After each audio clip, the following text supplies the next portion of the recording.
സൗമ്യ വധക്കേസിൽ ഗോവിന്ദചാമിക്ക് ജീവപര്യന്തം തടവ്. ബലാത്സംഗത്തിന് ഹൈക്കോടതി വിധിച്ച ശിക്ഷയിൽ ഇടപെടുന്നില്ലെന്ന് സുപ്രീം കോടതി. കൊലപാതകത്തിനുള്ള 302 വകുപ്പ് ഒഴിവാക്കി വധശിക്ഷ തന്നെ വേണമെന്ന് സൗമ്യയുടെ അമ്മ. സൗമ്യ വധക്കേസിൽ ആദ്യം പുറത്തുവന്നത് ഗോവിന്ദചാമിക്ക് 7 വർഷം തടവ് മാത്രമെന്ന വാർത്ത. റിപ്പോർട്ട് ചെയ്യപ്പെട്ടത് കോടതിയിൽ ജഡ്ജി വായിച്ച വരികൾ മാത്രം. വധശിക്ഷ ആവശ്യപ്പെട്ട് സുപ്രീം കോടതിയിൽ പുനഃപരിശോധനാ ഹർജി നൽകുമെന്ന് AK ബാലൻ. കരുണ, കണ്ണൂർ മെഡിക്കൽ കോളേജുകളുടെ പ്രവേശന നടപടികൾ ജെയിംസ് കമ്മിറ്റി റദ്ദാക്കി. നടപടി ഓൺലൈൻ അപേക്ഷാ സംവിധാനത്തിൽ വീഴ്ച വരുത്തിയതിന് പുതിയ അപേക്ഷകൾ സ്വീകരിക്കാനും നിർദ്ദേശം. സപ്ലൈകോ വഴി വിതരണം ചെയ്യുന്ന അവശ്യ സാധനങ്ങളിൽ തൂക്കം കുറവ്. ഓരോ കിലോഗ്രാമിലും 50 ഗ്രാമിന്റെ വരെ കുറവ്. സാധനങ്ങൾ പൂഴ്ത്തിവെക്കുന്നതും പതിവെന്ന് പരാതി. മീഡിയ വൺ അന്വേഷണം. പരിശോധിച്ച് നടപടിയെടുക്കുമെന്ന് മന്ത്രി P. തിലോത്തമൻ.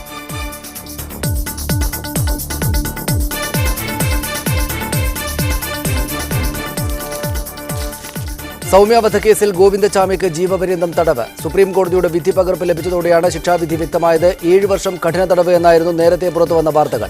ബലാത്സംഗത്തിന് ഹൈക്കോടതി വിധിച്ച ശിക്ഷയിൽ ഇടപെടുന്നില്ലെന്ന് സുപ്രീം കോടതി വിധിയിൽ വ്യക്തമാക്കി. കൂടുതൽ വിവരങ്ങളുമായി സവാദ് മുഹമ്മദ് ഡൽഹിയിൽ നിന്നും ചേരുന്നു. സവാദ്, വിധിയുടെ വിശദാംശങ്ങൾ എന്താണ്? എന്തുകൊണ്ടാണ് വിധി ആദ്യം തെറ്റായി റിപ്പോർട്ട് ചെയ്യപ്പെട്ടത്? സനീഷ്, ആദ്യമായി രാവിലെ ഈ വാർത്ത, ഇത്രയും പ്രമാദമായ ഒരു വാർത്ത, കേരളത്തിലെ മുഴുവൻ ആളുകളും ആകാംക്ഷയോടെ കാത്തിരുന്ന ഒരു വാർത്ത തെറ്റായി റിപ്പോർട്ട് ചെയ്യേണ്ടി വന്നതിലുള്ള ഖേദം, ക്ഷമ ആദ്യമായി ചോദിക്കുന്നു പ്രേക്ഷകരോട്. പ്രധാനമായും നടന്ന സംഭവങ്ങൾ കോടതിയിൽ ഏതാണ്ട് 3 വാചകങ്ങളിലായിരുന്നു ജസ്റ്റിസ് രഞ്ജൻ ഗൊഗോയുടെ അധ്യക്ഷതയിലുള്ള 3-അംഗ ബെഞ്ച് വിധി പറഞ്ഞത്. അദ്ദേഹം വിധി പ്രസ്താവം ആരംഭിക്കുന്നത് തന്നെ IPC 302 സെറ്റ് അസൈഡ് ചെയ്യുന്നു, റദ്ദാക്കുന്നു എന്ന് പറഞ്ഞുകൊണ്ടാണ്. അതിനുശേഷം അദ്ദേഹം പറഞ്ഞത് IPC 376 പ്രകാരമുള്ള ബലാത്സംഗ കുറ്റം, 397, 447 തുടങ്ങിയ മറ്റ് ഗോവിന്ദചാമിക്കെതിരെ ചുമത്തിയിട്ടുള്ള വകുപ്പുകളെല്ലാം തന്നെ പണിഷബിൾ ആണ്, ശിക്ഷാർഹമാണ് എന്ന് പറഞ്ഞതിന് ശേഷം അദ്ദേഹം ഒരു വാചകം കൂടി അതിനോട് കൂട്ടിച്ചേർക്കുകയുണ്ടായി. അതിൽ അദ്ദേഹം പറയുന്നത് 302 വകുപ്പ് പ്രകാരമുള്ള കൊലക്കുറ്റം വധശിക്ഷ റദ്ദാക്കുന്നതിന് പകരമായി IPC 325 പകരം പുതുതായി ഗോവിന്ദചാമിക്കെതിരെ ചുമത്തുന്നു എന്നുള്ളതാണ്. മാരകമായി ബോധപൂർവം ഒരു വ്യക്തിക്കെതിരെ ഒരു വ്യക്തിക്ക് മാരകമായി പരിക്കേൽക്കുന്ന രീതിയിൽ ആക്രമിക്കുന്നതിന് നൽകുന്ന ശിക്ഷയാണ് ഈ IPC 325 പ്രകാരം. ഈ വകുപ്പ് പ്രകാരം ഏതാണ്ട് കഠിന തടവ്, 7 വർഷത്തെ കഠിന തടവാണ് സാധാരണഗതിയിൽ വിധിക്കാറുള്ളത്. അത് പുതുതായി സുപ്രീം കോടതി ആഡ് ചെയ്യുകയാണ്. ഈ 302 വകുപ്പ് അതിനെ 325 കൺവേർട്ട് ചെയ്യുകയാണ് സുപ്രീം കോടതി യഥാർത്ഥത്തിൽ ചെയ്തത്. ഇത് കേട്ട് തെറ്റിദ്ധരിച്ചാണ് വധശിക്ഷയും ഒപ്പം തന്നെ ജീവപര്യന്തവും ലഘൂകരിച്ചുകൊണ്ട് 7 വർഷത്തെ കഠിന തടവിന് വിധിച്ചിരിക്കുന്നു എന്ന തരത്തിൽ വാർത്തകൾ നൽകിയത്. അതിനുള്ള ക്ഷമ ചോദിക്കുന്നു. ഒപ്പം തന്നെ കോടതി ഈ വിധിപ്പകർപ്പ് പുറത്തു വന്നപ്പോൾ വ്യക്തമാകുന്നത് 13-ാമത്തെ പാരഗ്രാഫിൽ വളരെ വ്യക്തമായി തന്നെ സുപ്രീം കോടതി പറയുന്നു, IPC 376 പ്രകാരം വിചാരണ കോടതിയും അതുപോലെ തന്നെ ഹൈക്കോടതിയും വിധിച്ചിട്ടുള്ള ബലാത്സംഗ കുറ്റത്തിന് വിധിച്ചിട്ടുള്ള ജീവപര്യന്തം തടവിൽ യാതൊരു ഇടപെടലും കോടതി നടത്തുന്നില്ല.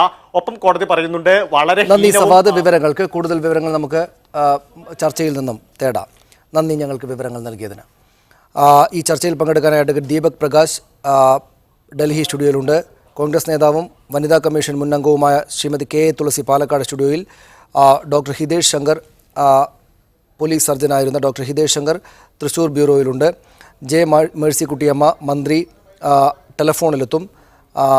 Advocate BA Aloor, advocate CP Udayabhanu എന്നിവരുമായി നേരത്തെ നടത്തിയ ആശയവിനിമയങ്ങൾ, ചർച്ച കൂടെ ഈ ചർച്ചയുടെ ഭാഗമായിട്ടുണ്ടാകും. അവരിലേക്ക് വരുന്നതിന് മുമ്പ് മന്ത്രി AK ബാലൻ്റെ പ്രതികരണത്തിലേക്ക്. ഈ പ്രതികരണവും 7 വർഷം മാത്രം തടവ് എന്ന വാർത്ത വന്നതിന് ശേഷം ഉണ്ടായതാണ്. ഗോവിന്ദചാമിക്ക് വധശിക്ഷ നൽകണമെന്നാവശ്യപ്പെട്ട് സുപ്രീം കോടതിയിൽ സർക്കാർ പുനഃപരിശോധനാ ഹർജി നൽകുമെന്ന് നിയമമന്ത്രി AK ബാലൻ പറഞ്ഞു.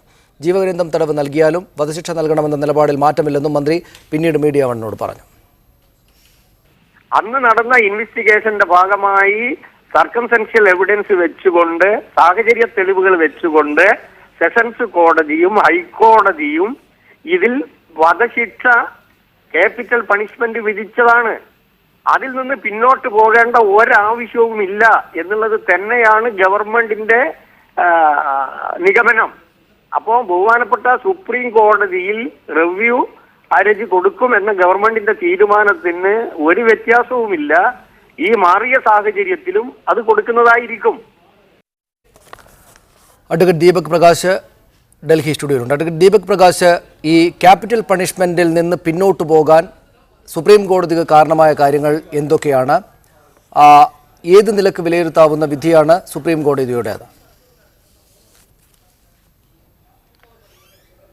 സനീഷ്, വളരെ വ്യക്തമായി തന്നെ അതിനുള്ള കാരണങ്ങൾ പാരഗ്രാഫ് നമ്പർ 15 ഓഫ് ജഡ്ജ്മെൻറ്റിൽ സുപ്രീം കോടതി വ്യക്തമാക്കുന്നുണ്ട്. ഇതിൽ പറഞ്ഞ 2 ഇഞ്ചുറീസാണ് കാര്യമായിട്ട് മരണത്തിന് കാരണമായത് എന്ന് പറയുന്നു. അതിൽ രണ്ടാമത്തെ ഇഞ്ചുറിയാണ് മരണത്തിന് വളരെ കാരണമായിട്ടുള്ളത് എന്ന് കോടതി കണ്ടെത്തിയിരിക്കുന്നു. ഈ ഇഞ്ചുറി ഈ പരിക്ക് ഏൽപ്പിച്ചത് പ്രതിയാണ് എന്ന് തെളിയിക്കാൻ ആവശ്യമായിട്ടുള്ള തെളിവുകൾ കോടതി മുമ്പാകെ ഇല്ല. അത് ഏറ്റവും കൂടുതൽ ഇതിലെ പ്രധാനപ്പെട്ട സാക്ഷിയായിരുന്ന ഷേർലി വാസുവിൻ്റെ സ്റ്റേറ്റ്മെൻറ്റ്സ് ഉദ്ധരിച്ചുകൊണ്ട് വളരെ വ്യക്തമായി കോടതി അത് വ്യക്തമാക്കുകയാണ്. സനീഷിൽ ശ്രദ്ധിക്കേണ്ട കാര്യങ്ങളുണ്ട്. ഈ കേസിൽ വിധി പറഞ്ഞ ഏറ്റവും പ്രധാനപ്പെട്ട ഒരു ജഡ്ജസ് യു ലളിത്. അദ്ദേഹം ഇന്ത്യയിൽ തന്നെ അറിയപ്പെടുന്ന ഏറ്റവും വലിയ ക്രിമിനൽ അഭിഭാഷകനായിരുന്നു. ഞാനടക്കമുള്ള ഇവിടെ പല അഭിഭാഷകരും പല സമയങ്ങളിൽ അദ്ദേഹത്തെ ക്രിമിനൽ കേസുകൾക്ക് വേണ്ടി സമീപിക്കുകയും ഞങ്ങളുടെ പല കേസുകളിലും അദ്ദേഹം ഹാജരാവുകയും വളരെ നിർണായകമായ പല വിധികളും കാരണമാവുകയും ചെയ്തിട്ടുള്ള ഒരു ജഡ്ജാണ്. അദ്ദേഹത്തെ പോലുള്ള ഒരാൾ, PC പന്തിനെ പോലുള്ള ഒരാൾ, ജസ്റ്റിസ് രഞ്ജൻ ഗൊഗോയെ പോലുള്ള ഒരാൾ, ഈ 3 ജഡ്ജിമാരും വളരെ കലുങ്കുഷമായി തന്നെ കാര്യങ്ങൾ പരിശോധിച്ചുകൊണ്ട് ഈ പ്രതിക്ക്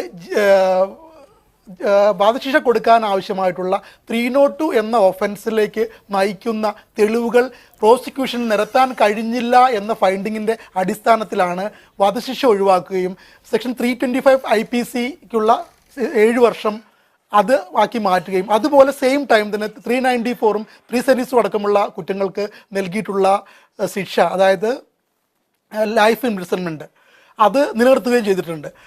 രാവിലെ വന്ന ഒരബദ്ധം അല്ലെങ്കിൽ ഒരു മിസ്റ്റേക്ക് ഇപ്പോൾ നമ്മളുടെ ഇവിടുത്തെ റിപ്പോർട്ടർ വളരെ വ്യക്തമായി തന്നെ അതിന് ക്ഷമ ചോദിച്ചു. അത് നമ്മൾ അപ്രീഷിയേറ്റ് ചെയ്യണം. കാരണം കോടതിയിൽ വളരെ പതുക്കെ 2-3 വാചകങ്ങൾ വായിക്കുകയാണ്. ഒരു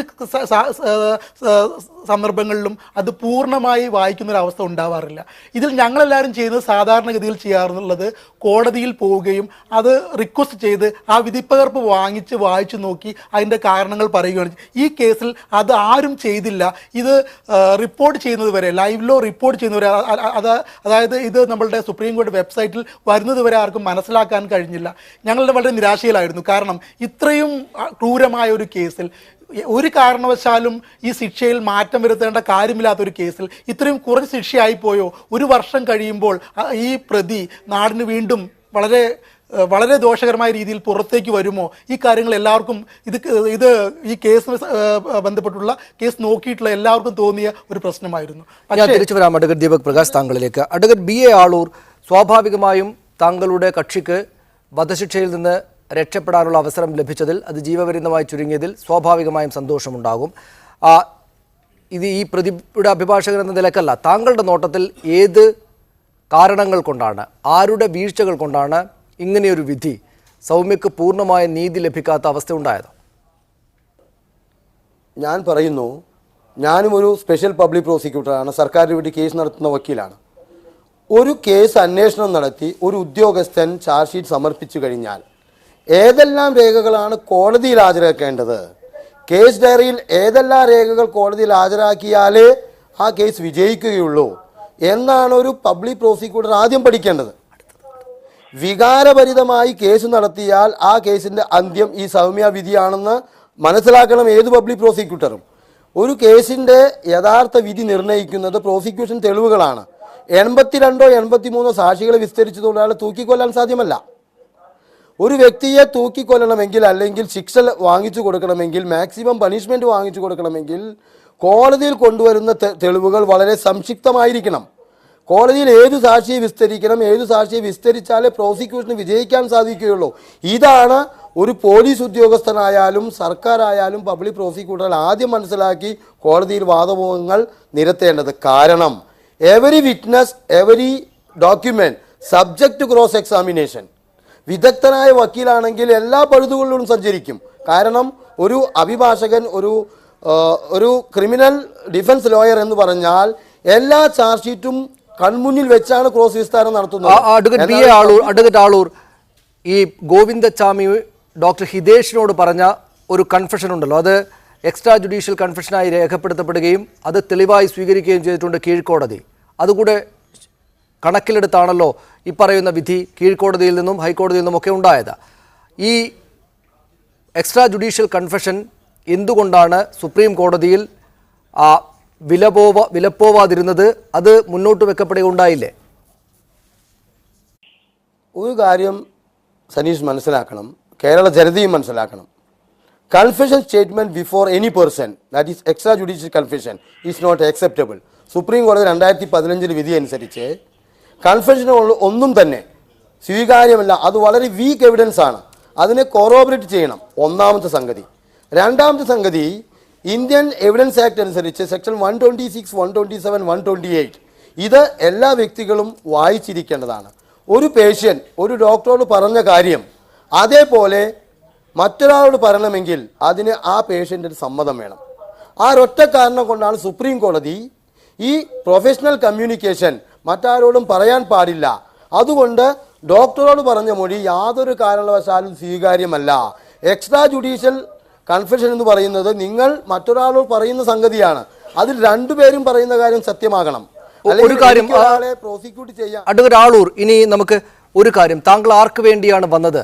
ആരാണ് താങ്കൾക്ക് പിന്നിൽ? താങ്കൾക്ക് ആരാണ് ലക്ഷങ്ങൾ ഇതിനുള്ള ഫീസായി തന്നത് എന്നതൊക്കെ ഇനി വ്യക്തമാക്കാവുന്ന അവസ്ഥയുണ്ടോ? ഗോവിന്ദചാമി വലിയ ക്രിമിനൽ സംഘത്തിലെ അംഗമാണ്. ആ ക്രിമിനൽ സംഘം ആണ് താങ്കൾക്ക് പണം മുടക്കിയത് എന്നൊക്കെയുള്ള വിവരങ്ങൾ അല്ലെങ്കിൽ ആളുകൾ അങ്ങനെ വിശ്വസിക്കുന്നുണ്ട്. ഇനി ഈ കേസിന് ഒരു പരിസമാപ്തിയായ സ്ഥിതിക്ക് പറയാമോ, ആരാണ് നിങ്ങൾക്ക് വേണ്ടി, ഗോവിന്ദചാമിക്ക് വേണ്ടി വലിയ തുക താങ്കൾക്ക് മുടക്കിയാൾ ആ സംഘം?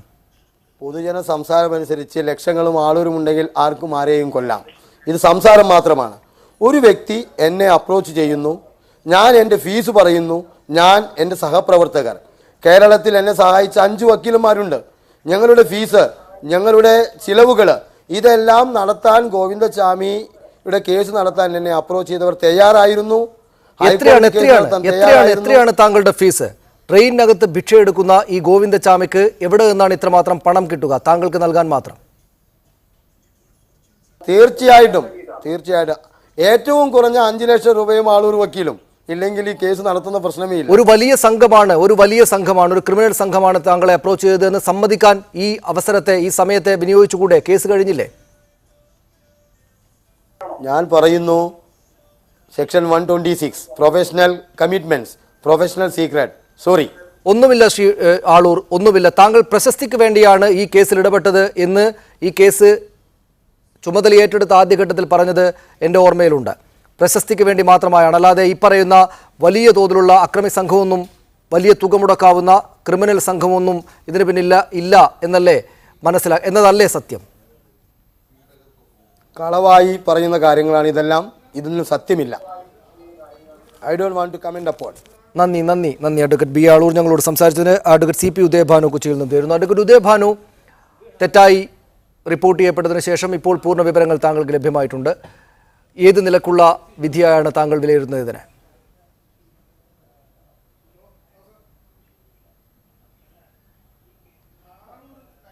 ഇപ്പോൾ നമുക്ക് ഈ റിപ്പോർട്ടിൽ ചെയ്യുന്ന കാര്യത്തിലുണ്ടായിട്ടുള്ള ഒരു ചെറിയ വീഴ്ച പോലെ തന്നെ ഗുരുതരമാകും ഞാൻ ഈ വിധിന്യായം കാണാതെ ഇതിലെ വീഴ്ച ആരുടേതെന്ന് മറ്റിൽ ഒരു പ്രതികരണം നടത്തിയാൽ.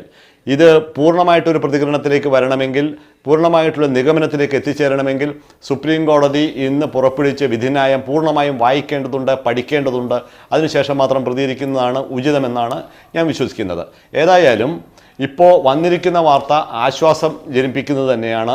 കാരണം രാവിലെ ഇതിലുണ്ടായ പ്രതികരണങ്ങൾ, ഇതേവരെ ഉണ്ടായ പ്രതികരണങ്ങൾ, 7 വർഷമായി പോയി ശിക്ഷ കുറച്ചു എന്നത് സുപ്രീം കോടതി ചെയ്ത ഇത് കർണാടകത്തിലെ സംഭവങ്ങളുമായിട്ട് ബന്ധപ്പെടുത്തി പരിശോധിക്കുകയാണെങ്കിൽ കാവേരിയുമായിട്ട് ബന്ധപ്പെട്ട തർക്കങ്ങളുമൊക്കെ ആയിട്ട് ബന്ധപ്പെട്ട് വളരെ അക്ഷന്തവ്യമായിട്ടൊരു കുറ്റകൃത്യം സുപ്രീം കോടതിയുടെ ഭാഗത്തുനിന്ന് വന്നു എന്ന മട്ടിലാണ് പൊതുചർച്ചയിൽ വന്നിട്ടുള്ളത്. ഞാൻ വ്യത്യസ്തങ്ങളായ ചാനലുകളിൽ ചർച്ചയിൽ പങ്കെടുത്ത അനുഭവം ഉണ്ടായിട്ട് ഒരാളെന്ന നിലയിൽ പറയുന്നത്, ഇത് ശിക്ഷ കുറഞ്ഞു പോയത് വളരെ കുഴപ്പം പിടിച്ച കാര്യമാണ്.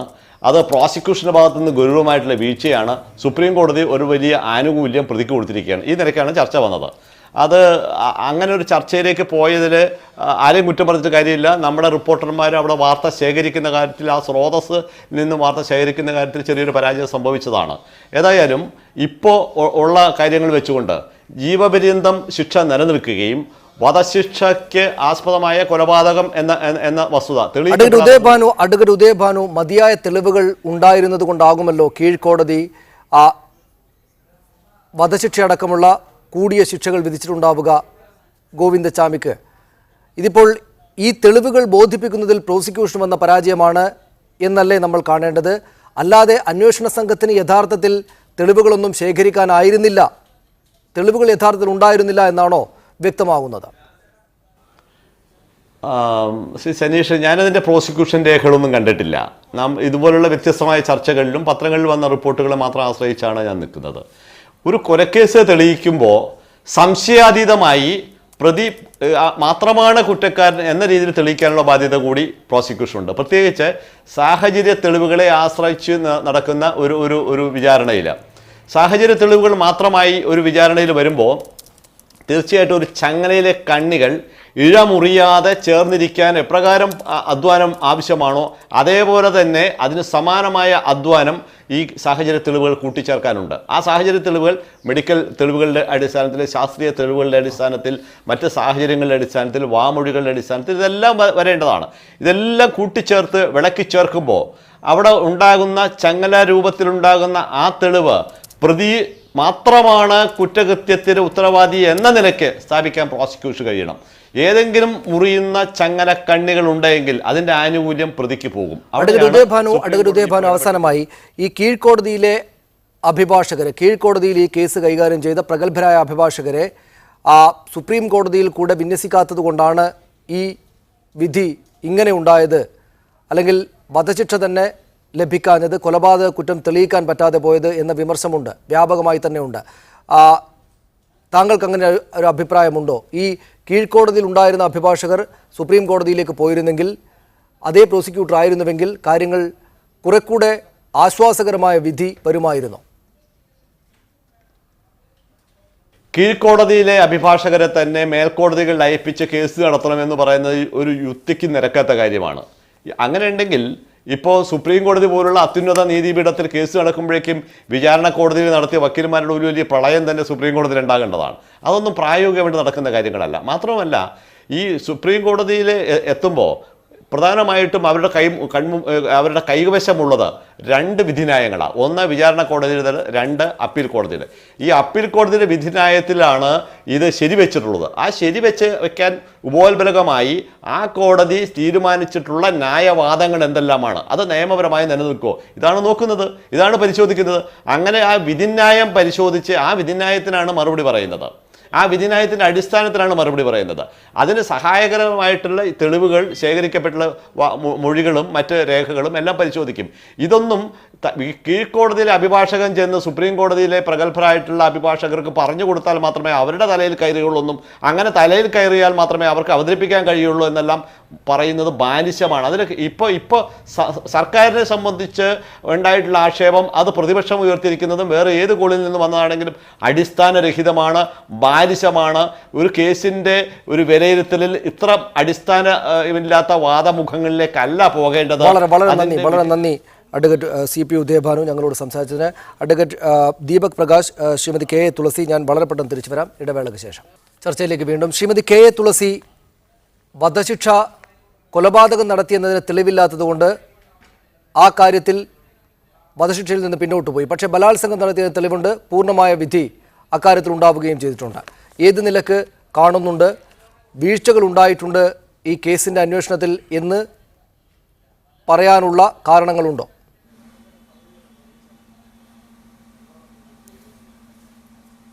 ഈ കേസ് സുപ്രീം കോടതിയുടെ മുന്നിൽ വിചാരണയ്ക്ക് വരുന്ന സമയത്ത് സംസ്ഥാനം ഭരിച്ചുകൊണ്ടിരിക്കുന്ന സർക്കാർ കാണിക്കേണ്ട ഒരു ജാഗ്രത ഇക്കാര്യത്തിൽ ഉണ്ടായിട്ടില്ല എന്നുള്ളതൊരു വസ്തുതയാണ്.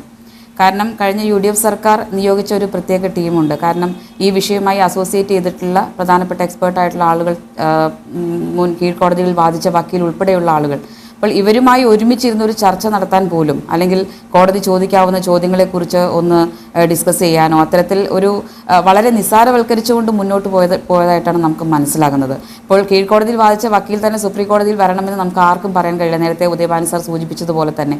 പക്ഷേ അതിനെ സമീപിച്ച് ഈ ആളുകളെയൊക്കെ കൂട്ടിയിരുത്തി നിയമവകുപ്പിന് ഒരു ചർച്ച നടത്താമായിരുന്നു. കോടതി ചോദിക്കാവുന്ന ചോദ്യങ്ങളെക്കുറിച്ച് അറിവില്ലാത്ത ആളുകളല്ല വാദിക്കാൻ പോകുന്നത്.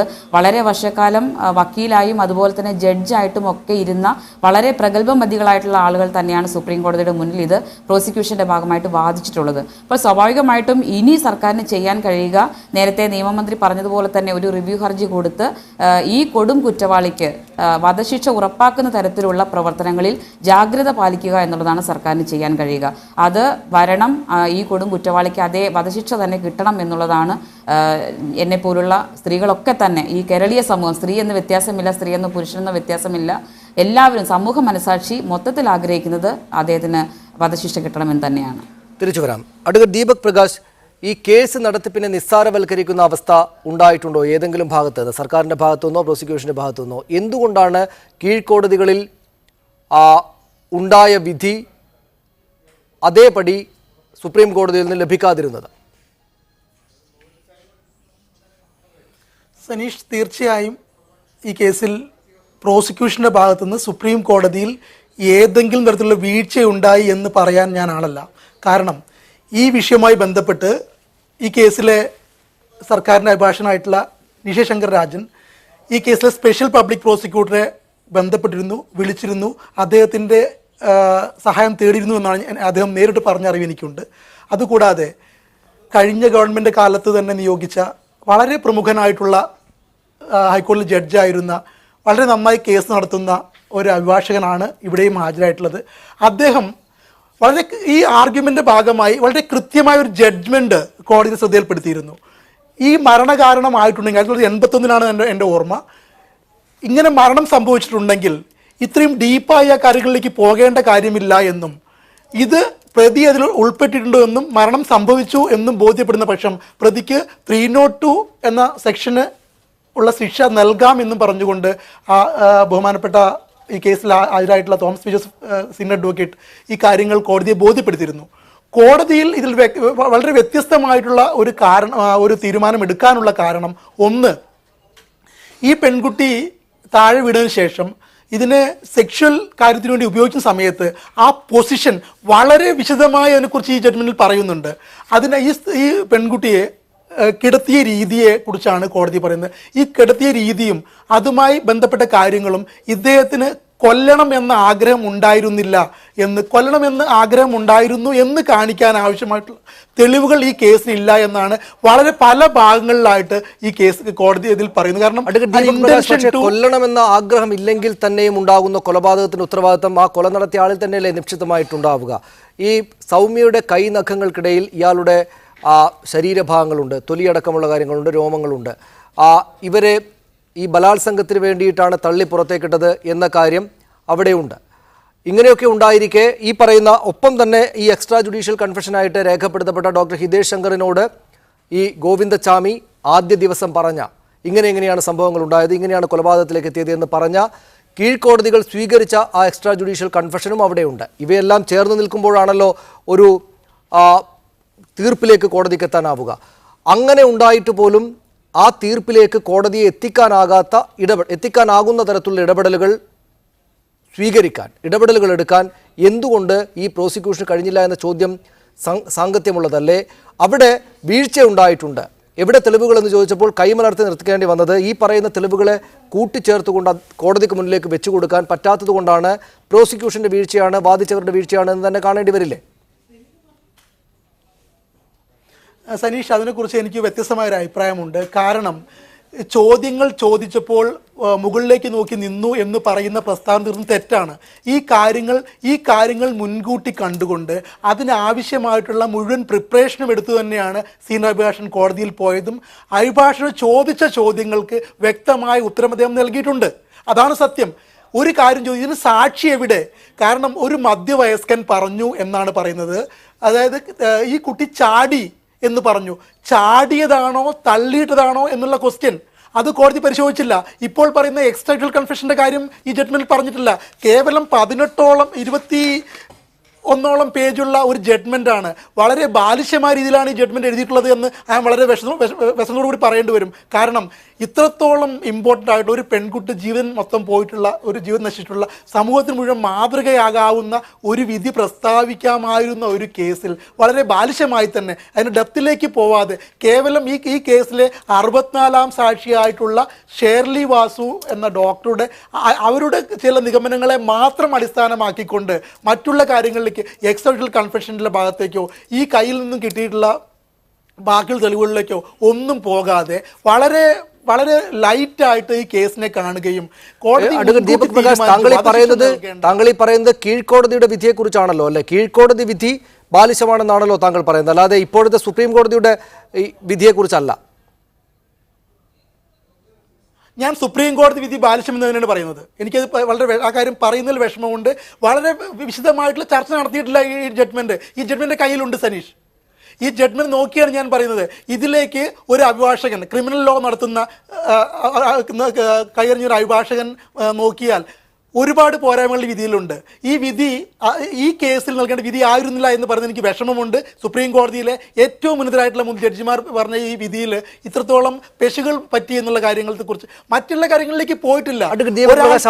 അവിടെ എനിക്കൊരു സംശയം, അതായത് മുന്നിലേക്ക് വരുന്ന കാര്യങ്ങളിൽ കൊലപാതകം തന്നെയാണ് എന്നതിന് തെളിവുകളുണ്ടോ എന്ന് കോടതിക്ക് ചോദിക്കാവുന്നതാണല്ലോ. തെളിവ് ഏത് സമയത്തും ചോദിക്കാവുന്നതാണല്ലോ. അവിടെ ഈ തള്ളിയിട്ടതാണ് അല്ലെങ്കിൽ ഈ പെൺകുട്ടി ചാടുന്നതായി കണ്ടു എന്ന് 3 പേരുടെയോ 2 പേരുടെയോ മൊഴികളുണ്ട്. ഈ പെൺകുട്ടി ഓടുന്ന വണ്ടിയിൽ നിന്ന് ചാടുന്നതായി കണ്ടു എന്നെന്തായാലും മൊഴിയുണ്ട്, സാക്ഷികളുടെ മൊഴികളുണ്ട്. അപ്പോൾ പിന്നെ കോടതി ഇത് തള്ളിയിട്ട് കൊന്നതല്ല, വീണപ്പോൾ ഓടുന്ന വണ്ടിയിൽ നിന്ന് താഴേക്ക് വീണപ്പോൾ മരിച്ചതായി കൂടെ എന്ന് കോടതിക്ക് സംശയിക്കേണ്ടതായി വരികയില്ലേ? ഇവിടെ ഈ പരസ്പരം വിരുദ്ധമായി നിൽക്കുന്ന തെളിവുകൾ, മൊഴികൾ അവിടെ ഉണ്ടായിരിക്കെ സുപ്രീം കോടതിക്ക് മറ്റെന്താണ് അക്കാര്യത്തിൽ ചെയ്യാനാകുമായിരുന്നത്? ബലാത്സംഗം നടന്നിട്ടുണ്ട്, അതിന് കൊടുക്കാവുന്ന ഏറ്റവും വലിയ ശിക്ഷ നൽകിയിട്ടുണ്ട്. ബലാത്സംഗത്തിനിടെ വലിയ മുറിവുകൾ ഉണ്ടാക്കിയിട്ടുണ്ട്, അതിന് ഈ പറയുന്ന വകുപ്പ് മാറ്റത്തിലൂടെ അതിനും ശിക്ഷ കൊടുത്തിട്ടുണ്ട്. കൊലപാതകം പക്ഷേ ഇതുകൊണ്ടാണ്, ഇയാളാണ് ചെയ്തതെന്ന് തെളിവില്ലാത്തത് കൊണ്ട് കോടതിക്ക് ഇതല്ലാതെ മറ്റെന്താണ് ചെയ്യാനാവുക എന്ന ചോദ്യം അവിടെ സാങ്കത്യമുള്ളതായി തീരുകയില്ലേ? തീർച്ചയായും ആ രീതിയിൽ ഈ വിധിയെ നമുക്ക് ഇന്റർപ്രറ്റ് ചെയ്യാവുന്നതാണ്. പക്ഷേ അതിനു മുമ്പ് ഷേർലി വാസുവിൻ്റെ തന്നെ അവരുടെ മൊഴിയിൽ തന്നെ പറഞ്ഞിട്ടുള്ളത് 5ഓളം പ്രാവശ്യം ഈ പെൺകുട്ടിയുടെ തല ഒരു ബ്ലണ്ടായിട്ടുള്ള ഓബ്ജക്റ്റിൽ മുട്ടിച്ചിട്ടുണ്ട് എന്ന് ഈ വിധിയിൽ പറയുന്നുണ്ട്. 5ഓളം പ്രാവശ്യം. അതിനുശേഷം ഈ പെൺകുട്ടി ചാടിയാൽ ഉണ്ടാകുന്ന ഡിസ്റ്റൻസും അതുപോലെ തള്ളിയിട്ടുള്ള ഡിസ്റ്റൻസും വളരെ കൃത്യമായി തന്നെ ഈ കേസ് ലോവർ കോടതിയിൽ പറഞ്ഞിരുന്ന സുരേഷൻ വക്കീൽ ആ കാര്യത്തെക്കുറിച്ച് വ്യക്തമായ തെളിവുകൾ കോടതിയിൽ ഹാജരാക്കിയിട്ടുണ്ട്. കോടതിയിൽ കൊടുക്കുന്ന മുഴുവൻ തെളിവുകളും വ്യക്തമായി പരിശോധിക്കാതെയാണ് സുപ്രീം കോടതി ഈ വിധി പറഞ്ഞിട്ടുള്ളത് എന്ന് പറയുന്നത് എനിക്ക് വളരെ ഖേദമുണ്ട്. അത് ഇപ്പോൾ ഗവൺമെൻറ് ഇന്ന് മുഖ്യമന്ത്രിയുടെ പ്രസ്താവനയുണ്ട്, നമ്മളുടെ ബഹുമാനപ്പെട്ട നിയമമന്ത്രിയുടെ പ്രസ്താവനയുണ്ട്. ഈ പ്രസ്താവനയിൽ പറയുന്ന കാര്യം നമ്മൾക്ക് 2 അവസരം കൂടി സുപ്രീം കോടതിയിലുണ്ട്. ഒന്ന് റിവ്യൂ പെറ്റീഷൻ ഫയൽ ചെയ്തുകൊണ്ട് ഈ കാര്യം കോടതി മുൻപിൽ കൊണ്ടുവരാം, അതും നടന്നെങ്കിൽ ക്യൂറേറ്റീവ് പെറ്റീഷൻ ഫയൽ ചെയ്യാം. ഒരു നിമിഷം ഞാൻ തിരിച്ചു വരാം, അത്തരം വിശദാംശങ്ങളിലേക്ക് വരേണ്ടതുണ്ട്. ഒരു നിമിഷം ഞാൻ തിരിച്ചു വരാം ദീപക് പ്രകാശ്. താങ്കളിലേക്ക് മന്ത്രി ജെ മേഴ്സിക്കുട്ടിയമ്മ ടെലിഫോൺ ലൈനിലുണ്ട്. ശ്രീമതി മേഴ്സിക്കുട്ടിയമ്മ, വേണ്ട രീതിയിൽ തെളിവുകളെ പരിഗണിക്കാതെയുള്ള ബാലിശമായ വിധിയെന്ന് നിയമരംഗത്തുള്ളവർ തന്നെ പറയുന്ന വിധിയാണെന്ന് സുപ്രീം കോടതിയിൽ നിന്നുണ്ടായിട്ടുള്ളത്. എന്ന് വെച്ചാൽ ഇനിയും നമുക്ക് മുന്നിൽ അവസരമുണ്ട്, 2 അവസരമുണ്ട് എന്ന് അദ്ദേഹം പറഞ്ഞു നിർത്തുന്നു. പക്ഷേ അപ്പോൾ തന്നെ നമ്മുടെ മുന്നിലുള്ള വിഷയം പ്രമാദമായ കേസാണ്. സുപ്രീം കോടതി വേണ്ട രീതിയിൽ പരിഗണിക്കുന്നില്ലെങ്കിൽ അവിടെ ചെന്ന് ഇക്കാര്യം പരിഗണിപ്പിക്കാൻ പ്രേരിപ്പിക്കേണ്ടത് നമ്മുടെ അഭിഭാഷകരുടെ ചുമതലയാണ്. ഇതെല്ലാം അങ്ങോട്ടും ഇങ്ങോട്ടും അവസരങ്ങളുള്ള സംവിധാനങ്ങളാണല്ലോ. അല്ലെങ്കിൽ ഈ സുപ്രീം കോടതി എന്നത് അങ്ങനെ ഏകാധിപത്യപരമായിട്ട് കാര്യങ്ങളിലേക്ക് പോകാൻ പറ്റുന്ന സംവിധാനമല്ലല്ലോ. അവിടെ അതിനുള്ള അവസരങ്ങൾ സ്വാഭാവികമായും നിയമപരമായും ഉണ്ടാകും. ആ അർത്ഥത്തിൽ വീഴ്ച ഉണ്ടായിട്ടുണ്ട് എന്ന് കാണുകയും വീഴ്ച ഉണ്ടായിട്ടുള്ള കാര്യങ്ങളെ തിരിച്ചറിഞ്ഞ് അവർക്കെതിരെ നടപടിയെടുക്കുകയും കൂടെ വേണ്ടേ? തീർച്ചയായും ഈ കേസ് ഗൗരവതരമായി ചർച്ച ചെയ്യേണ്ടതാണെന്നാണ് എൻ്റെ പക്ഷം. കാരണം സൗമ്യ എന്ന പെൺകുട്ടി ക്രൂരമായി റേപ്പിങ്ങിന് ഇരയായിട്ട് അവൾ വധിക്കപ്പെടുകയാണ് ചെയ്തത്. അപ്പൊ അത് ചാടിയത് ഇതിനകത്തുള്ള ഒരേ ഒരു കാര്യം നാം ശ്രദ്ധിക്കേണ്ടത്, ഈ കൊടും കുറ്റവാളി കുറ്റം ചെയ്തു എന്നത് സുപ്രീം കോടതിയും കണ്ടെത്തി. റേപ്പ് ചെയ്തു എന്നതിനകത്ത് തർക്കമില്ല, അത് കണ്ടെത്തി. എന്നാൽ തള്ളിയിട്ടതാണോ ചാടിയെന്ന് ഒരാളുടെ മൊഴിയുടെ പേരിലാണ് സംശയത്തിന്റെ ആനുകൂല്യം പ്രതിക്ക് പോയിരിക്കുന്നത്. എന്റെ പക്ഷം ഈ സംശയത്തിന്റെ ആനുകൂല്യം ഇത്തരത്തിലുള്ള കേസുകൾ, സ്ത്രീയുമായി ബന്ധപ്പെട്ട കേസുകളിൽ, പ്രത്യേകിച്ച് റേപ്പുമായി ബന്ധപ്പെട്ട കേസുകളിൽ, സ്ത്രീ പീഡനം അനുഭവിക്കുന്ന കേസുകളിൽ സംശയത്തിന്റെ ആനുകൂല്യം പ്രതിക്കല്ല പോകേണ്ടത്, ഇരയ്ക്കാണ് പോകേണ്ടത്.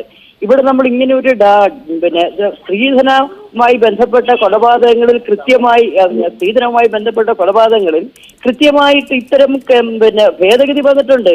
അത്തരം കേസുകൾ നമ്മൾ ഓർക്കേണ്ടത് IPC തന്നെ 304 304B എന്ന ഭേദഗതി കൂട്ടിച്ചേർത്തുകൊണ്ട് സ്ത്രീധന കൊലപാതകത്തിൽ ആ കൊലപാതകം തെളിയിക്കേണ്ട അത്തരം കുറ്റങ്ങൾ താൻ കുറ്റം ചെയ്തില്ല എന്ന് തെളിയിക്കേണ്ടത് പ്രതിയുടെ ബാധ്യതയാണെന്ന് അമെന്റ്മെന്റ് IPCയിൽ വന്നിട്ടുണ്ട് 86-ൽ. ഇവിടെയും ഇത്തരം സ്ത്രീ പീഡനവുമായി ബന്ധപ്പെട്ട് റേപ്പുമായി ബന്ധപ്പെട്ട കേസുകളിൽ പ്രതിക്കല്ല സംശയത്തിന്റെ ആനുകൂല്യം കൊടുക്കേണ്ടത്, സംശയത്തിന്റെ ആനുകൂല്യം പോകേണ്ടത് ഇരയ്ക്കാണ്.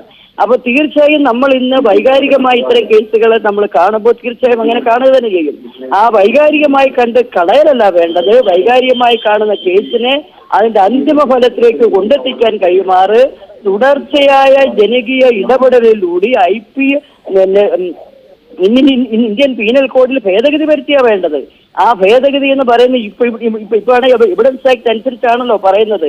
ചാടിയത് എന്ന് പറയുന്നത് ചാടി എന്ന് ഒരാൾ പറഞ്ഞു, അതല്ല തള്ളിയിട്ട് എന്ന് നമ്മുടെ കേസ്. ചാടി എന്ന് ഒരാൾ പറഞ്ഞതിന്റെ പേരിലാണ് സുപ്രീം കോടതിയെ പോലെ അവിടെ ഒരു പ്രശ്നമില്ല മേഴ്സിക്കുട്ടിയമ്മ, അവിടെ ഒരു പ്രശ്നമില്ലേ? നമുക്കറിയാവുന്ന കാര്യങ്ങൾ വെച്ച് നോക്കിയാൽ ഇതൊന്നും സാങ്കേതികമായി ഇത് പൂർണ്ണമായി ശരിയാണോ എന്ന് പറയാൻ നമ്മളാളല്ല. എങ്കിൽ തന്നെയും ഈ കുട്ടി ചാടുകയായിരുന്നു എന്ന മൊഴി ഉള്ള കാര്യത്തെ രേഖപ്പെടുത്തുകയും അത് കൊലപാതകം ചെയ്തതാണ് എന്നതിന് വിരുദ്ധമാകുമെന്നറിയുമെങ്കിൽ അക്കാര്യങ്ങൾ യഥാർത്ഥത്തിൽ ഇങ്ങനെയല്ല അവിടെ പ്ലേസ് ചെയ്യപ്പെടേണ്ടത് എന്ന് മനസ്സിലാക്കുകയും കൂടെ വേണ്ടേ? എന്ന് വെച്ചാൽ ഞാൻ പറഞ്ഞത് കൊലപാതകമല്ല എന്ന് തീരുമാനത്തിലെത്താൻ കോടതിയെ പ്രേരിപ്പിക്കുന്ന വിധത്തിലുള്ള മൊഴികൾ അങ്ങോട്ടെത്താതിരിക്കാൻ, അല്ലെങ്കിൽ ഇവയെല്ലാം ചേർത്ത് വെച്ചാണല്ലോ കേസിൻ്റെ വിധിയിലേക്ക് കാര്യങ്ങൾ എത്തിക്കുന്നത്, അതാണല്ലോ ഈ നിയമ പ്രോസസ്സ്. അങ്ങനെയുള്ള കാര്യങ്ങൾ പലതും കുഴഞ്ഞു മറിഞ്ഞുള്ള ഈ വൈകാരികതയെ മാത്രം ഉയർത്തിവിട്ടുകൊണ്ടുള്ള നേരാവണ്ണം തെളിവുകളും വസ്തുതകളും ഡാറ്റയും മുന്നോട്ട് വെക്കാതെ കേസ് നടത്താൻ പോയിട്ടുണ്ടോ നമ്മൾ എന്നുകൂടി ആലോചിക്കേണ്ടതല്ലേ? കേസ് ചാർജ് ചെയ്യുന്ന ഘട്ടം തൊട്ടേ ശ്രദ്ധിക്കേണ്ട വിഷയമാണിത്. ചാർജ് ചെയ്യുമ്പോൾ ഇത്തരം കേസുകളിൽ വളരെയധികം അഡ്വക്കേറ്റ്സുമായിട്ട് കൂടി കൺസൾട്ട് ചെയ്തുകൊണ്ട് നിയമത്തിന്റെ മുന്നിൽ നിലനിൽക്കാൻ കഴിയുന്ന തരത്തിലുള്ള എവിഡൻസുകൾ പ്ലേസ് ചെയ്യുന്ന കാര്യത്തിൽ ചാർജ് ചെയ്യുന്ന സമയത്ത് തന്നെ ജാഗ്രത പുലർത്തേണ്ടതാണ്. ഇത്തരം കേസുകളുടെ കാര്യത്തിൽ നമ്മൾ എല്ലാ ഘട്ടത്തിലും, ചാർജ് ചെയ്യുന്ന ഘട്ടത്തിൽ, പ്രോസിക്യൂഷന്റെ കാര്യത്തിൽ, കോടതിയിൽ വരുമ്പോൾ വിചാരണയുടെ കാര്യത്തിൽ, ജഡ്ജ്മെന്റിന്റെ കാര്യത്തിൽ, അതിനെല്ലാം ഈ ഇന്ന് നിലനിൽക്കുന്ന നിയമത്തിന്റെ ലൂപ്പ് ഹോൾസ് പ്രതി തങ്ങൾക്ക് അനുഗുണമായി വിനിയോഗിക്കുമ്പോൾ സുപ്രീം കോടതിയെ പോലെ ഒരു കോടതി റൂൾ ഓഫ് ലോ സ്ട്രിക്റ്റ് ആയിട്ട് ഇന്റർപ്രറ്റ് ചെയ്യുകയാണ്. അപ്പൊ അത് ഇന്റർപ്രറ്റ് ചെയ്യുമ്പോൾ റൂൾ ഓഫ് ലോ ഇന്ന് ഇന്റർപ്രറ്റ് ചെയ്യുന്നത് പ്രതിക്കാണോ ഗുണകരമായി വരുന്നത്, സംശയത്തിന്റെ ആനുകൂല്യം പ്രതിക്കാണോ പോകേണ്ടത് അതോ ഇരയ്ക്കാണോ പോകേണ്ടത് എന്നതടക്കമുള്ള പുനരാലോചന വളരെ നിർബന്ധമായും വേണ്ട ഒരു കേസാണിത്. വേണ്ടി വന്നാൽ IPCയിലും എവിഡൻസ് ആക്ടിലും ഭേദഗതി അടക്കം വേണ്ട ഒരു കേസാണിത്. ആ അർത്ഥത്തിൽ തുടർച്ചയായ ഒരു ഇടപെടലിലേക്ക് പോകേണ്ടതുണ്ട് വളരെ നന്ദി ശ്രീമതി മേഴ്സിക്കുട്ടിയമ്മ ഞങ്ങളോട് സംസാരിച്ചതിന്. ശ്രീമതി K. തുളസി, ഡൽഹി റേപ്പ് കേസിന് ശേഷം രാജ്യത്താകെ തന്നെയും സ്ത്രീകൾക്കെതിരായുള്ള അതിക്രമങ്ങളെ സംബന്ധിച്ചുള്ള വലിയ തോതിലുള്ള ചർച്ചകൾക്ക് ശേഷം നീതിന്യായ വ്യവസ്ഥയിൽ തന്നെ, നിയമങ്ങളിൽ തന്നെ പ്രകടമായിട്ടുള്ള മാറ്റങ്ങൾ കൊണ്ടുവന്നിട്ടുണ്ട് നമ്മുടെ രാജ്യം. ഡൽഹി റേപ്പ് കേസിന് മുമ്പാണ് ഈ സംഭവം ഉണ്ടായിട്ടുള്ളത്. എങ്കിൽ തന്നെയും നീതിന്യായ വ്യവസ്ഥയുടെയും പൊതുസമൂഹത്തിൻ്റെയും ആകെ തന്നെ മനോഭാവത്തിൽ അനുഗുണമായിട്ടുള്ള ഗുണപരമായിട്ടുള്ള മാറ്റങ്ങൾ ഉണ്ടാകാൻ കാരണമായ ദാരുണ സംഭവമായിരുന്നു ഡൽഹി റേപ്പ് കേസ്. പക്ഷേ അപ്പോഴും അതിനുശേഷവും, അതിനു മുമ്പുള്ള കേസാണെങ്കിൽ തന്നെയും അതിനു മുമ്പുള്ള നിയമപരമായിട്ടുള്ള പ്രോസസ്സിലൂടെയാണ് നടന്നു വന്നതെങ്കിൽ പോലും അതിനുശേഷവും ഇതിനെ ഒരു പൂർണ്ണാർത്ഥത്തിൽ കണ്ടുള്ള വിധിയിലേക്ക് കാര്യങ്ങളെ കൊണ്ടുവന്നെത്തിക്കാൻ, ഇനി ഇത്തരം സംഭവങ്ങൾ ആവർത്തിക്കരുത്, ഇത്തരം ക്രിമിനലുകൾ പുറത്തിറങ്ങിയാൽ കുഴപ്പമാണ്, അവരുള്ള ലോകത്ത് തന്നെയാണ് ഈ പറയുന്ന കൊച്ചുകുട്ടികൾ തൊട്ട് വൃദ്ധരായ ആളുകൾ വരെ സ്ത്രീകൾ ജീവിക്കുന്നത് എന്നത് പരിഗണിക്കുക എന്ന മാനുഷികമായ കാര്യങ്ങൾ കൂടെ കോടതികളുടെ ഭാഗത്തു നിന്നുണ്ടാകേണ്ടതല്ലേ?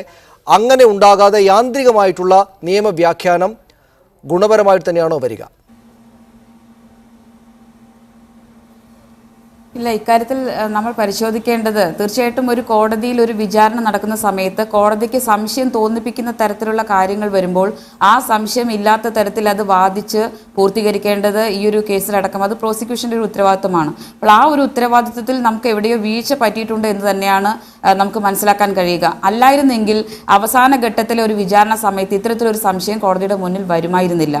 പിന്നെ പല ആളുകളും പറയുന്നത് ഇതൊക്കെ തന്നെ മാധ്യമങ്ങളിൽ വരുന്ന ചർച്ചകളുടെ അടിസ്ഥാനത്തിൽ വികാരപരമായി ചില കോടതികളിലെങ്കിലും തീരുമാനമെടുക്കുന്നത് കൊണ്ടാണ് ഇവിടെ വധശിക്ഷ കിട്ടിയതെന്ന് പറയുന്നു. പക്ഷേ അങ്ങനെയാണെങ്കിൽ നമുക്ക് ഇനിയും ഒരുപാട് കേസുകൾ വരാറുണ്ട്. പ്രമാദമായിട്ടുള്ള ജിഷ വധക്കേസ് ഉൾപ്പെടെയുള്ള വിഷയങ്ങൾ നമ്മുടെ കോടതികളിൽ ഇനി വിചാരണയ്ക്ക് വരേണ്ട കേസുകളാണ്. സ്വാഭാവികമായിട്ടും മനസ്സിലാക്കുന്നത് ഇത്തരം വിഷയങ്ങൾ കൈകാര്യം ചെയ്യുമ്പോൾ അത് സർക്കാർ സംവിധാനത്തിന്റെ ഭാഗത്തുനിന്ന് പ്രോസിക്യൂഷന്റെ ഭാഗത്തുനിന്ന് കൂടുതൽ ജാഗ്രതയോടുകൂടി പ്രവർത്തിക്കേണ്ട ഒരു സാഹചര്യത്തിലേക്കാണ് ഈ ഒരു വിധി വിരൽ ചൂണ്ടുന്നത്. കാരണം സർക്കാരിന്റെ വീഴ്ച എന്ന് പറയുമ്പോൾ അതിനെ രാഷ്ട്രീയമായിട്ട് കാണേണ്ടതില്ല. കാരണം സർക്കാർ എന്ന് പറയുന്നത് നമുക്ക് എല്ലാവർക്കും അറിയാം, അതൊരു തുടർ സംവിധാനമാണ്. അപ്പോൾ ഈ ഒരു കേസ് വിചാരണയ്ക്ക് വരും എന്നുള്ളത് ഒരു മാസത്തിന് മുൻപേ അറിയാമായിരുന്നിട്ടും എന്തുകൊണ്ട് ഈ സൗമ്യ എന്ന് പറയുന്ന പെൺകുട്ടിയുടെ മരണശേഷം ആ പോസ്റ്റ്മോർട്ടം നടത്തിയതിന് നേതൃത്വം കൊടുത്ത ഡോക്ടർ ഷേർലി വാസു അടക്കമുള്ള ആളുകളുടെ അത് വെറും നിഗമനങ്ങൾ മാത്രമല്ല, ആ കുട്ടിയുടെ ശരീരത്തിൽ ഉണ്ടായിരുന്ന ഓരോ മുറിവുകളും കൃത്യമായി കാണുകയും അനാലിസിസ് നടത്തുകയും അതിന്റെ റിപ്പോർട്ട് എഴുതുകയും ചെയ്തിട്ടുള്ള അതിന് നേതൃത്വം കൊടുത്തൊരു ഡോക്ടറാണ്. സ്വാഭാവികമായിട്ടും അവരെ ഒന്ന് ഫോണിൽ പോലും പ്രോസിക്യൂഷന്റെ ഭാഗമായി ഔദ്യോഗികമായി ബന്ധപ്പെട്ടിട്ടില്ല. ഞാൻ താങ്കളിലേക്ക് തിരിച്ചു വരാം. അഡ്വക്കേറ്റ് ദീപക് പ്രകാശിലേക്ക് വരാം. ഇപ്പോൾ സൗമ്യ മരിക്കുമ്പോൾ തൃശൂർ മെഡിക്കൽ കോളേജിൽ അസോസിയേറ്റ് പ്രൊഫസറായിരുന്ന ഡെപ്യൂട്ടി പോലീസ് സർജനുമായിരുന്ന ശ്രീ ഹിതേഷ് ശങ്കർ, ഡോക്ടർ ഹിതേഷ് ശങ്കർ നമ്മോടൊപ്പം തൃശൂർ സ്റ്റുഡിയോയിലുണ്ട്. ഡോക്ടർ ഹിതേഷ് ശങ്കർ, കൊലപാതകം നടത്തിയത് ഗോവിന്ദച്ചാമിയാണ് എന്ന് കോടതിക്ക് മനസ്സിലാക്കാനാകുമായിരുന്ന ശാസ്ത്രീയ തെളിവുകൾ യഥാർത്ഥത്തിൽ ഉണ്ടായിരുന്നോ?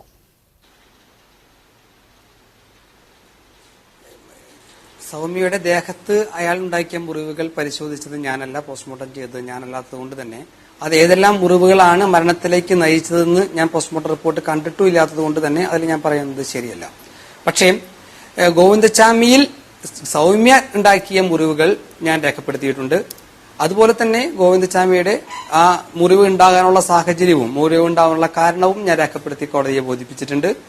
അത് പിന്നെ ഉള്ളത് ഗോവിന്ദച്ചാമി എന്ന പ്രതിയെ പരിശോധിക്കുന്ന സമയത്ത് ഒറ്റക്കൈയനായ ഒരു പ്രതിക്ക് ഇതെല്ലാം സാധികമാവുമോ എന്നുള്ളൊരു കോടതിയുടെ ചോദ്യം, അതിനും വ്യക്തമായ മറുപടി കൊടുക്കാൻ എനിക്ക് സാധിച്ചിട്ടുണ്ട്. അതുകൊണ്ട് തന്നെ ആ ഒരു ഗോവിന്ദച്ചാമിയുടെ രക്തം ശേഖരിച്ചുകൊണ്ട് DNA നമ്മൾ കണ്ടെത്തിയിട്ടുണ്ട്. ആ DNA സൗമ്യയിൽ നിന്നും കണ്ടെത്തുകയുണ്ടായി. അതുകൊണ്ട് തന്നെ അത്തരം ശാസ്ത്രീയമായ തെളിവുകളെല്ലാം വളരെ നന്നായി ചെയ്തിട്ടുണ്ട്. വളരെ നന്നായിട്ട് തന്നെ പോലീസ് അത് കണക്ട് ചെയ്തുകൊണ്ട്, അതുകൊണ്ട് തന്നെ എനിക്ക് തോന്നുന്നു ബലാത്സംഗത്തിൽ യാതൊരു സംശയവും ഇല്ലാതെ മാത്രമല്ല ബലാത്സംഗത്തിന്റെ ശിക്ഷ അതേപടി അംഗീകരിക്കുകയും ചെയ്തിട്ടുണ്ട്. മറിച്ച് ശരീരത്തിലുണ്ടായ മുറിവുകൾ അത് എങ്ങനെ ഉണ്ടായി, അല്ലെങ്കിൽ ആ മുറിയുടെ സ്വഭാവം വെച്ചുകൊണ്ട് ആ ട്രെയിനിൽ നിന്നും ഞാൻ പറഞ്ഞു തരാം. ആദ്യം തന്നെ പറഞ്ഞിട്ടുണ്ട് ഒരു ദൃക്സാക്ഷി എന്ന് പറയും, മറ്റൊരു കമ്പാർട്ട്മെന്റിൽ നിന്ന് കണ്ട ഒരു സ്ത്രീയുടെ മൊഴിയുണ്ട് ഇവർ എടുത്ത് ചാടിയതാണ് എന്ന്. ഒപ്പം തന്നെ ഗോവിന്ദച്ചാമി എന്റെ അടുത്ത് പറഞ്ഞ മൊഴിയുണ്ട്, ഹിസ്റ്ററി എടുക്കുമ്പോൾ അത് പിന്നീട് കോടതി എക്സ്ട്രാ ജുഡീഷ്യൽ കൺഫെഷനായി അംഗീകരിച്ച ഒരു മൊഴിയുണ്ട്. അത് പ്രകാരം ഗോവിന്ദച്ചാമി ഈ കുട്ടിയെ തള്ളിയിടുകയായിരുന്നു. പിന്നെ ഡോക്ടർ ഷെർലി വാസു പറഞ്ഞതായിട്ട് അറിയുന്നുണ്ട്, ഇവര് അബോധാവസ്ഥ ട്രെയിനിൽ വെച്ച് ഇവരെ പീഡിപ്പിച്ചിട്ട് ഇവരെ അബോധാവസ്ഥയിൽ എടുത്ത് പുറത്തേക്കിട്ടതാണെന്ന്. ഈ മൂന്ന് കാര്യങ്ങൾ ഒരുമിച്ച് പോകുന്ന പ്രശ്നമില്ല. അപ്പൊ ഇതിൽ ഏതെങ്കിലും ഒരെണ്ണം ശരിയാവാൻ സാധ്യതയുള്ളൂ. ആ ശരി ഏതാണ്? ആ ശരിയുമായി കണക്ട് ചെയ്തുകൊണ്ട് പ്രോസിക്യൂഷൻ കീഴ്ക്കോടതിയിൽ അത് വ്യക്തമായി രേഖപ്പെടുത്തിയിട്ടുണ്ടായിരുന്നു. ഇതൊക്കെ നമുക്ക് അതിനുള്ളിൽ നോക്കേണ്ടതുണ്ട്. പ്രോസിക്യൂഷന്റെ പരാജയമായിരുന്നോ, കീഴ്ക്കോടതിയിൽ പ്രോസിക്യൂഷൻ വെച്ച് ഉണ്ടാക്കിയ ആ ഒരു കേസിന്റെ ഒരു സ്വഭാവം അല്ലെങ്കിൽ കേസ് ബിൽഡപ്പ് ചെയ്ത രീതിയിൽ എന്തെങ്കിലും പാളിച്ചകൾ ഉണ്ടായിട്ടുണ്ടോ?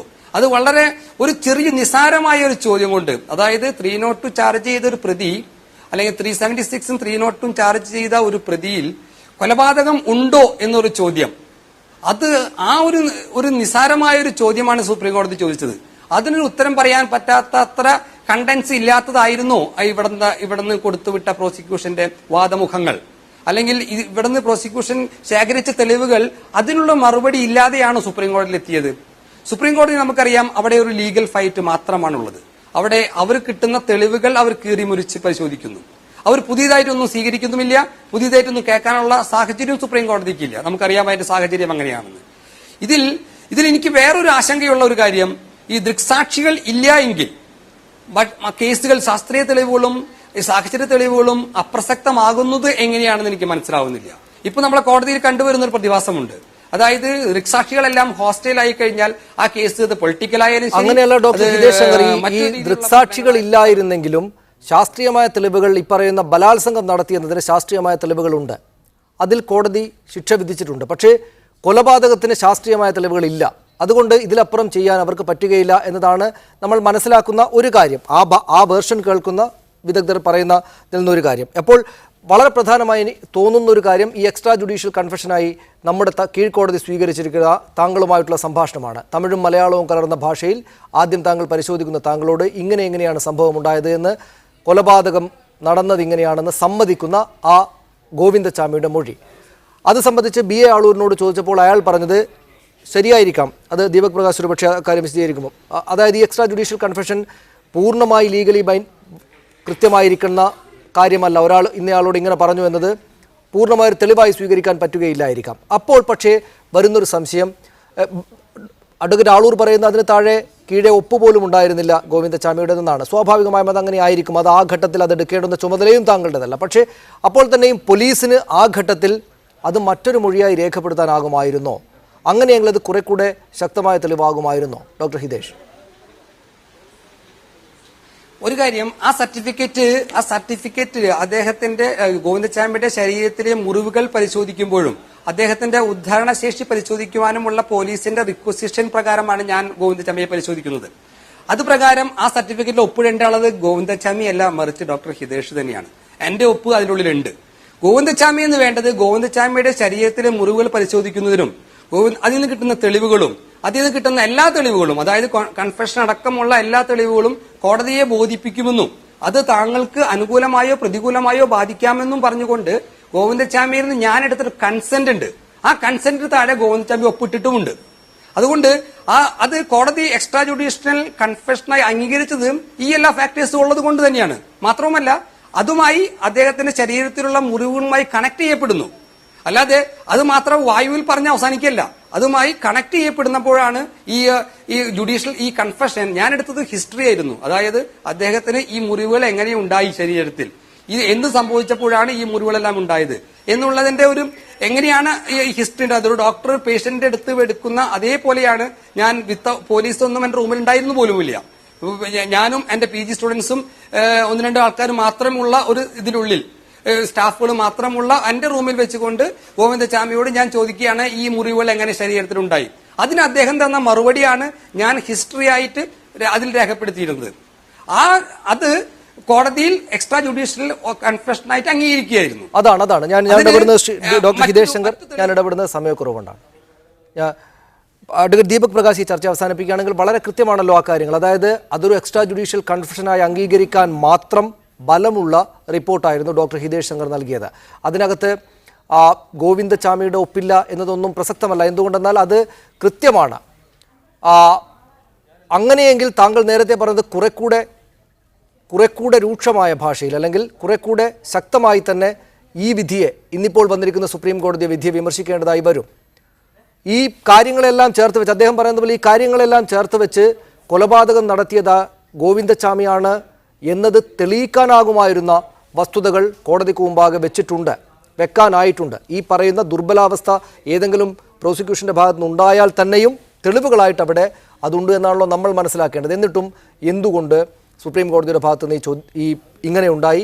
ഇത് ഈ ഒരു ചർച്ചക്കകത്ത് ഞാൻ ഉന്നയിക്കുകയാണെങ്കിൽ അത് വളരെ സാധാരണമായൊരു സാങ്കേതികമായ കാര്യങ്ങൾ പരിഗണിക്കാതെയുള്ള, അതേക്കുറിച്ച് അറിവില്ലാത്ത ഒരാളുടെ ചോദ്യമായി തള്ളിക്കളയാമായിരുന്നു. പക്ഷേ താങ്കൾ തന്നെയും, ആ മേഖലയിലുള്ള താങ്കൾ തന്നെയും ഈ സുപ്രീം കോടതി വിധിയെ ബാലിശമെന്നാണ് വിശേഷിപ്പിക്കുന്നത്. അതുകൊണ്ട് എത്രമേൽ ബാലിശമാണ്, എന്തുകൊണ്ട് അങ്ങനെ ബാലിശമായി, നമുക്ക് ഈ ചർച്ച അവസാനിപ്പിക്കാം.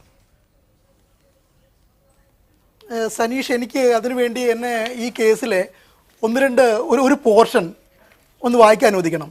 The requisite knowledge that in circumstances such as act may cause death also cannot be attributed to the accused. അതായത് വളരെ ഗുരുതരമായി മുറിവ് പറ്റിയ ഒരു പെൺകുട്ടിയെ ബലാത്സംഗം ചെയ്യുമ്പോൾ, ബലാത്സംഗം ചെയ്താൽ ഈ പെൺകുട്ടി മരിക്കാൻ സാധ്യതയുണ്ട് എന്ന ഒരു നോളജ് ഇദ്ദേഹത്തിന് ഇല്ല എന്നാണ് ഈ വിധിയിൽ പറയുന്നത്. ഇത് ബാലിശം എന്നല്ലാതെ എന്താണ് പറയേണ്ടത്? ഇപ്പൊ ഡോക്ടർക്ക് ഈ കേസിൽ ആസ് എ ഡോക്ടർ കോടതി ഏറ്റവും കൂടുതൽ ബഹുമാനത്തോടു കൂടി കാണുന്ന ഒരു സാക്ഷിയാണ് ഡോക്ടർ.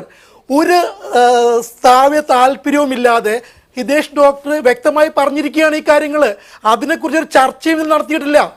വ്യക്തമായിട്ട് അതിനെക്കുറിച്ച് പറഞ്ഞത് ഹിതേഷ് ഡോക്ടറുടെ മൊഴി ഞങ്ങൾ വിശ്വസിക്കുന്നില്ല, കാരണം ഇന്ന കാരണങ്ങൾ കൊണ്ട് എക്സ്റ്റേണൽ കൺഫെഷനാണ്. ചില കേസുകൾ സാധാരണ സാഹചര്യങ്ങൾ മാത്രം വെച്ചുകൊണ്ട് ഇതിന് ഡോക്ടറുടെ മൊഴി വ്യക്തമായി കൊറാബറേറ്റ് ചെയ്യപ്പെടാവുന്ന ഒരു കേസാണിത്. ഇദ്ദേഹം ഈ പ്രതി ബലാത്സംഗം ചെയ്തു എന്ന് ശാസ്ത്രീയമായി തെളിയിച്ച അടിസ്ഥാനത്തിൽ ഇത് കണക്ട് ചെയ്യാൻ ഡോക്ടർ മൊഴി വളരെ ഉപകാരപ്രദമായിരുന്നു. അതിനെക്കുറിച്ച് ഒരു ചർച്ചയും നടത്തിയിട്ടില്ല. വളരെ നന്ദി അഡ്വക്കേറ്റ് ദീപക് പ്രകാശ്. ഞാൻ ഈ ചർച്ചയുടെ കൂടുതൽ വിശദാംശങ്ങളിലേക്ക് പോകണമെന്നുണ്ട്, പക്ഷേ സമയക്കുറവുകൊണ്ടാണ്. വളരെ നന്ദി. വരും ദിവസങ്ങളിൽ സ്വാഭാവികമായും ചർച്ച ചെയ്യപ്പെടുന്ന അതിപ്രധാനമായിട്ടുള്ള വിധിയാണ് വന്നിരിക്കുന്നത്. അഡ്വക്കേറ്റ് ദീപക് പ്രകാശ്, ഡോക്ടർ ഹിതേഷ് ശങ്കറിലേക്ക് ഒന്നുകൂടെ വരണമെന്നുണ്ടായിരുന്നു, സമയമില്ലാത്തതുകൊണ്ടാണ്. Doctor Hitesh Shankar, Shrimati K A Thulasi, Shrimati J Mercykuttyamma, advocate B A Aloor, advocate C P Udayabhanu ഈ ചർച്ചയിൽ പങ്കെടുത്തതിന് നന്ദി. സ്പെഷ്യൽ എഡിഷൻ പൂർണ്ണമാകുന്നു. ഇനി പൊളിമിക്സ് കാണാം. നമസ്കാരം.